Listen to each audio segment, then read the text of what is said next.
இந்த படத்த பத்தி இன்னைக்கு கண்டிப்பா பேசி ஆகணுங்க. என்ன படம் பார்த்தீங்கன்னா, விடுதலை 2 தாங்க. இத பத்தி நெறைய பேர் பேட் கமெண்ட்ஸ் போட்டிருந்தாலுமே, இந்த ப்ளூ சட்டையிலருந்து, பிலிப்ஸ்லருந்து கலாய்ச்சு காமெடி பண்ணி போட்டிருந்தாலுமே, என்ன பொறுத்தவரைக்கும் இந்த படம் ஒரு மாஸ்டர் பீஸுங்க. ஏன்னு கேட்டீங்கன்னா, இதில சொல்லப்பட்ட ஒவ்வொரு கருத்தையும் பார்த்தீங்கன்னா, அரசியலே தெரியாத சின்ன சின்ன பையன்லருந்து, இளம் யங்ஸ்டர்லருந்து, அரசியல்னா இதான், அரசியல் இப்படி தான் உருவாக்கப்பட்டுச்சு, அரசியல் இதுலருந்து தான் பிரிஞ்சுச்சு, ஏற்றத்தாழ்வு எப்படி, அதாவது அந்த காலத்துல இந்த காலத்துல எப்படி கம்யூனிஸ்ட்டும் ஆனது, எங்கேருந்து எங்க பிறந்துச்சு, அது ஊருக்கு மட்டும் இல்ல, அது கஷ்டப்படுற எல்லா மக்களுக்கும் ஒரு ஒரு எல்லாருக்கும் ஒரு அடையாளம் கம்யூனிஸ்ட். அரசியல் இப்படி தான் வந்துச்சுன்னு தெளிவா சொல்லியிருப்பாங்க.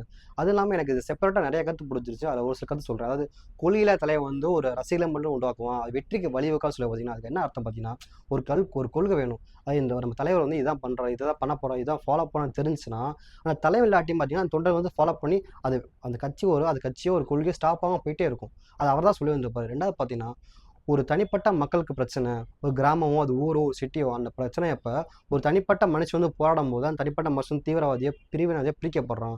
அந்த பகுதி மக்களே சேர்ந்து போராடும்போது தான் அது கரெக்ட்டா இருக்கும் தவிர, தனிப்பட்ட மனுஷன் போராடும்போது நல்லவன் தான் போராடுவான். ஆனா, அவன பார்த்தீங்கன்னா பிரிச்சு அவன ஒடுக்கி, தேசத்துரோகி, பிரிவினவாதின்னு கட்டம் கட்டி முடிச்சுருவாங்க.